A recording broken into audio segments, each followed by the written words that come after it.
విశాఖపట్నంలో రైతు బజార్లు లేని నియోజకవర్గం ఏదంటే దక్షిణ నియోజకవర్గం. ఈ విషయాన్ని అక్కడ సౌత్ ఎమ్మెల్యేగా విధించిన వంశీకృష్ణ శ్రీనివాస్ దృష్టికి వీబీసీ ఆన్ టీవీ తీసుకెళ్ళడం జరిగింది. అలాగే వీబీసీ ఆన్ టీవీలో రైతు బజార్ లేని దక్షిణం అనే ఒక కథనం కూడా ప్రసారం చేయడం జరిగింది. ఈ నేపథ్యంలో సౌత్ ఎమ్మెల్యే వంశీకృష్ణ శ్రీనివాస్ యాదవ్ తొలి రైతు బజార్ నిర్మాణానికి ప్రతిపాదన చేశారు. ఈ సందర్భంగా మనతో మాట్లాడడానికి విశాఖపట్నం జిల్లా వ్యవసాయ మార్కెటింగ్ కమిటీ డీడీ శ్రీనివాస్ గారు మనతో ఉన్నారు. ఆయన అడిగి మరిన్ని వివరాలు తెలుసుకుందాం. సార్ చెప్పండి, దక్షిణంలో రైతు బజార్ కోసం ఎమ్మెల్యే ప్రతిపాదించారు?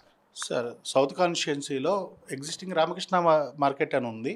దాన్ని మన రైతు బజార్ యాక్టివిటీస్ అక్కడ స్టార్ట్ చేసి దాన్ని రైతు బజార్ కింద కన్వర్ట్ చేసి అక్కడ ఉన్న ప్రజానికానికి అందుబాటులో ఉండేటట్టు ఏర్పాటు చేయమని చెప్పి ఆయన ఆదేశించడం జరిగింది. దానికి తదనుగుణంగా మనం కూడా ఫైల్ మూవ్ చేసి జీవీఎంసీ కంట్రోల్ ఉండడంతో వాళ్ళకి ప్రపోజల్ పంపించాము. వాళ్ళు కూడా సానుకూలంగా వాళ్ళ ఇస్తాకి రిటర్న్గా వాళ్ళు మనకి చెప్పి ఉన్నారు. దానికి తదనుగుణంగా మనం ఫైల్ మూవ్ చేసి త్వరలో దాన్ని రైతు బజార్ కింద కన్వర్ట్ చేయడమా, ఒకవేళ అది పాసిబిలిటీ అయితే వేరే ల్యాండ్ అక్విజిషన్ చేసి దానిలో కొత్త రైతు బజార్ ఏర్పాటు చేయడం అనే దాన్ని మేము చేస్తున్నాం. అక్కడ రైతు బజార్ ఏర్పాటు చేసి ఎన్ని స్టాల్స్ వస్తాయి, ఎంతమంది రైతులు వచ్చే అవకాశం ఉంది? ప్రజెంట్ అక్కడ 120 స్టాల్స్ దాకా ఉన్నాయండి. దానికి అడిషనల్గా రిక్వైర్మెంట్ పెట్టి ఉన్న ప్లేస్ని బట్టి మేము ఇంకో 50 స్టాల్స్ దాకా పెడతాము. అక్కడ ఉన్న ఫుల్ అర్బన్కి ఒకటే రైతు బజార్ కాబట్టి అక్కడ 300 మంది రైతులు తగ్గకుండా వాళ్ళకి అకామిడేట్ చేస్తాము. మార్నింగ్ ఈవినింగ్ 2 సెషన్స్ రన్ అయ్యేటట్టుగా ప్లాన్ చేస్తాము. విశాఖలో అన్ని నియోజకవర్గాలు 2 లేదా 3 వరకు రైతు బజార్లు ఉన్నాయి. ఒక్క దక్షిణ నియోజకవర్గం ఇంతవరకు రైతు బజార్ కట్టకపోవడం కారణం ఏంటి? సార్, దక్షిణ నియోజకవర్గానికి వచ్చి దగ్గరలో పూర్ణ మార్కెట్ ఉంటాం, మరోవైపు రామకృష్ణ మార్కెట్ ఉంటాం, మరోవైపు జ్ఞానాపురం హోల్సేల్ మార్కెట్ ఉండటంతో దాన్ని కొంచెం అన్ని దగ్గరగా ఉన్నాయి కదా అని చెప్పి వాటి మీద కాన్సన్ట్రేషన్ చేయడం లేకుండా పోయింది. అలాగే సౌత్ కాన్స్టిట్యుయెన్సీ ఫుల్లీ అర్బన్ అవడంతో అక్కడ ప్రభుత్వ స్థలం అందుబాటులో లేకపోవడంతో దాని మీద కొంచెం చేశాము. కానీ ఇప్పుడు ఇటీవల సీఎం గారు ప్రతి కాన్స్టిట్యుయెన్సీకి ఒక రైతు బజార్ చేయండి అని చెప్పి ఆదేశించున్నారు. దానికి తదనుగుణంగా మనం సౌత్ కాన్స్టిట్యుయెన్సీ కూడా రైతు బజార్ ఖచ్చితంగా ఎస్టాబ్లిష్ చేస్తారు. విశాఖపట్నం దక్షిణ నియోజకవర్గం అంటే అత్యధిక శాతం నిరుపేదలు, శ్రామికులు, కార్మికులు నివసించే నియోజకవర్గం. వాళ్ళు ఏంటంటే రైతు బజార్ లేక బహిరంగ మార్కెట్లో కూరగాయలు అన్ని అధిక రేట్లు కొనుగోలు ఇబ్బంది పడతారు. అది ఎంతవరకు భారం అనుకుంటున్నారు?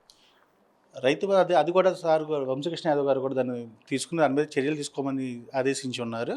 అదే కాకుండా మనకు కొన్ని సమయాల్లో ఈ ఉల్లిపాయలు, టమాటాలు ఫ్లక్చువేషన్ వచ్చినప్పుడు వాళ్ళు అక్కడ ప్రయోజనానికి ఇబ్బంది పడుతున్నారని మా ప్రభుత్వం దృష్టికి కూడా వచ్చింది. వారి ప్రయోజనార్థమే అక్కడ మనం రైతు బజార్ ఎస్టాబ్లిష్ చేద్దామని చూశారు. వీలుంటే రామకృష్ణ మార్కెట్ని కన్వర్షన్ చేస్తాము, లేని పక్షంలో కొత్త స్థలం తీసుకుని త్వరగా వీలుండేంత వరకు కొత్త రైతు బజార్ ఏర్పాటు చేయాలి. కూటమి ప్రభుత్వం పాలసీ డెసిషన్లో భాగంగా ప్రతి నియోజకవర్గం రైతు బజార్ ఏర్పాటు చేయాలని నిర్ణయించారు. ఇందులో భాగంగానే విశాఖ దక్షిణ నియోజకవర్గం తొలి రైతు బజార్కి ఏర్పాట్లు జరుగుతున్నాయి. అవునండి. అంటే వంశకృష్ణ యాదవ్ గారు ప్రపోజల్ సబ్సిక్వెంట్గా సీఎం గారి ఆర్డర్స్ 2 సైబిలియన్స్గా నడవడంతో అక్కడ కొత్త రైతు బజార్ అయితే ఎస్టాబ్లిష్ అవుతుంది. విశాఖ దక్షిణలో ఇప్పుడు ఈ రైతు బజార్ ఏర్పాటు తర్వాత ఇంకో రైతు బజారు, అలాగే ఒక ఎక్స్ట్రా రైతు బజార్లు కూడా ప్రపోజల్స్ ఉన్నాయి. సార్, వచ్చే ప్రపోజల్ని బట్టి అక్కడ ఉన్న అవసరాల దృష్ట్యా మేము ఇంకో కావాలంటే స్థలాభావం వల్ల మాత్రం మేము చేయలేకపోతున్నాము. స్థల సమీకరణ జరిపించి మేము రెండో రైతు బజార్లో అవసరం దృష్టి 2, 3 కూడా ఎస్టాబ్లిష్ చేస్తాము. విన్నారు కదా, Visakha south MLA Vamsikrishna Srinivas Yadav proposal మేరకు, అలాగే కూటమి ప్రభుత్వ పాలసీ డెసిషన్ మేకింగ్ ప్రకారం అందులో భాగంగా విశాఖ దక్షిణ నియోజకవర్గంలో రైతు బజార్కి ఏర్పాట్లు జరుగుతున్నాయని మార్కెటింగ్ శాఖ డీడీ మనకి తెలియజేశారు. ఇందులో భాగంగా రామకృష్ణ మార్కెట్నే రైతు బజార్గా మార్పు చేస్తామని 120 స్టాల్స్లో 200 మంది రైతులు, వ్యాపారులు వచ్చే అవకాశం ఉందని డీడీ తెలిపారు. వీడియో జర్నలిస్ట్ ప్రేమ్తో Srinivas, VBC on TV, Visakhapatnam.